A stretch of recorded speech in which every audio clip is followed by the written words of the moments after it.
परशुराम हिंदू धर्म रे एक अति गुरुत्वपूर्ण चरित्र। से भगवान विष्णुक 10 अवतार मध्यरु तृतीय अवतार भावरे परिचित।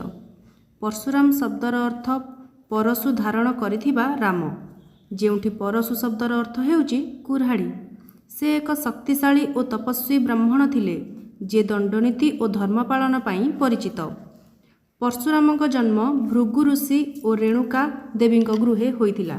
तांको जन्मस्थान महाराष्ट्र रे थिबा जमदग्नि आश्रम बोली विश्वास करा जाए।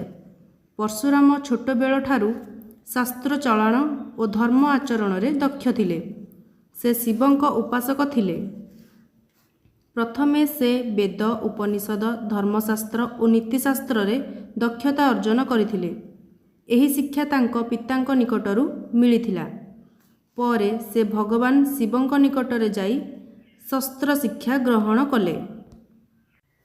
शिवंकु तीव्र तपस्या करी संतुष्ट करथिले और तांकठारु परशु नामक दिव्य अस्त्र और अमोघ युद्ध कौशल शिखिथिले। एही शस्त्र शिक्षा तांकु अपराजित योद्धा भावरे परिचित कराइथिला। परशुरामक जीवन रे सबुठु बड़ शत्रु थिले अन्यायी क्षत्रिय राजा माने।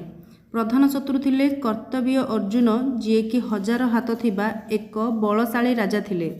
दिने से परशुरामक पिता जमदग्निक आश्रम को जाई तांकर कामधेनु गाई को जबरदस्ती नहीं गले।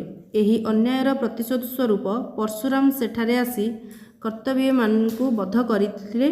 एहा देखि तांकर पुत्र माने मध्य ऋषि जमदग्नि को हत्या कले। एही घटना परे परशुराम शपथ नेले जे से पृथ्वीर अन्यायी क्षत्रिय मानकु प्रतिशोध नेबे।